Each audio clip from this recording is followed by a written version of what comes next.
Hey guys, welcome back to the channel. Today's story is a mix of heartbreak, guilt, and justice.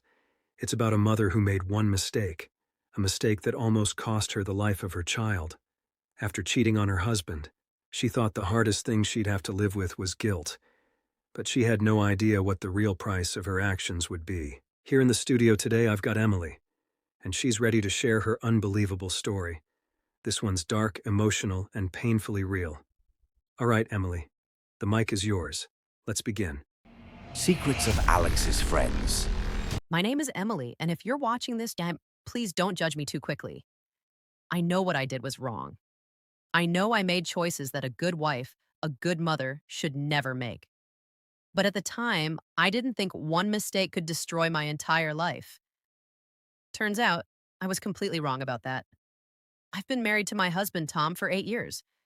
We weren't perfect, but we were stable. You know that kind of marriage where love slowly turns into routine, breakfast, work, dinner, bed, repeat.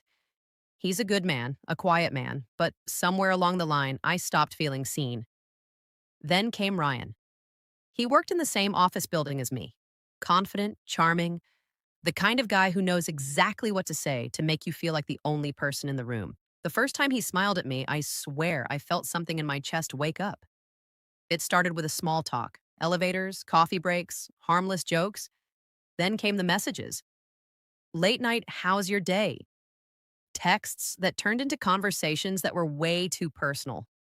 I told myself it was just friendship. But deep down, I knew what I was doing. One Friday evening, Tom was working late and Ryan asked if I wanted to grab dinner. I remember standing in front of the mirror before leaving, convincing myself it was innocent. It's just dinner, I whispered. But dinner turned into wine. Wine turned into laughter. And laughter turned into something I can never take back. I cheated. When I got home that night, Tom was asleep on the couch with our son's toys scattered around him. He looked peaceful.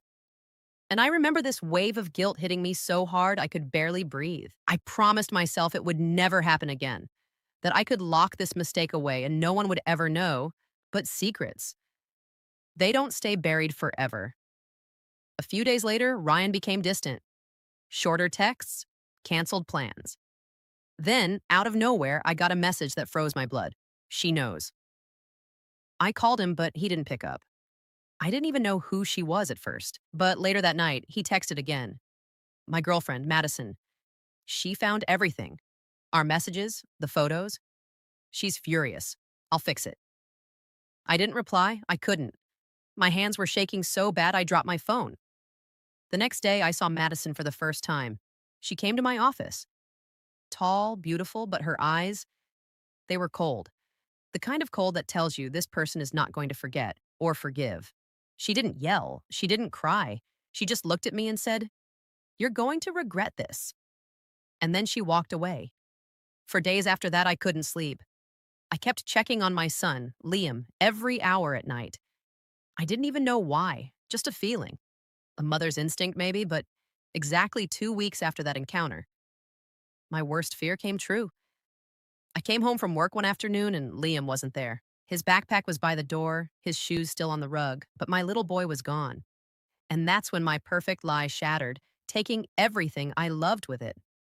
The moment I realized Liam was gone, the world around me just stopped.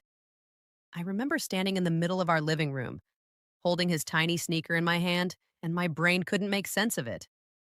One second he was home, the next, nothing. Silence. I ran outside, screaming his name, my voice cracking. Neighbors rushing out, asking what happened. I couldn't even speak. I just kept yelling, "My son, he's gone." The police came within minutes. They searched the house, the yard, the street. One of the officers asked me when I last saw him. I said, 15 minutes ago. 15 minutes? That's all it took for my whole life to fall apart. They asked if anyone might want to hurt us. Enemies, family issues, ex-friends. I shook my head. I couldn't bring myself to say the truth. How do you tell the police your son might have been taken because of your affair? I told them no. I lied. Again. The next few days were a blur, and posters, interviews, endless questions. I barely slept. Every time I closed my eyes, I saw Liam's face, his smile, his laugh. And then that open window. The media got involved. Reporters were outside our house, cameras flashing, people online calling me a bad mother because I wasn't watching him. They didn't know the half of it. My husband, Tom, was a wreck. He barely spoke to me. He kept pacing the house, calling the police every few hours, demanding answers. I could see it in his eyes. He was breaking, but nothing compared to the guilt inside me. I knew deep down that this wasn't random. Madison's words kept echoing in my head. You're going to regret this. On the third night, I got a message on Facebook from a fake account. You took something that wasn't yours. Now I've taken something from you. I dropped my phone. My whole body went cold. I called the police immediately, showed them the message. They traced the account, but it was deleted within minutes. No leads, no clues. That night, I broke down. I confessed to Tom about the affair, want every detail, every lie. He just stared at me. His face went pale. Then he said quietly, "Get out." I slept in the guest room, crying until my throat hurt. The next morning, detectives came back. They asked if there was anyone who could have written that message. This time, I told them about Madison, about Ryan, everything. They didn't say much, just exchanged glances and took notes, but I could tell they finally had a direction. Hours turned into days. The house felt haunted, Liam's toys untouched, his blanket folded on the couch.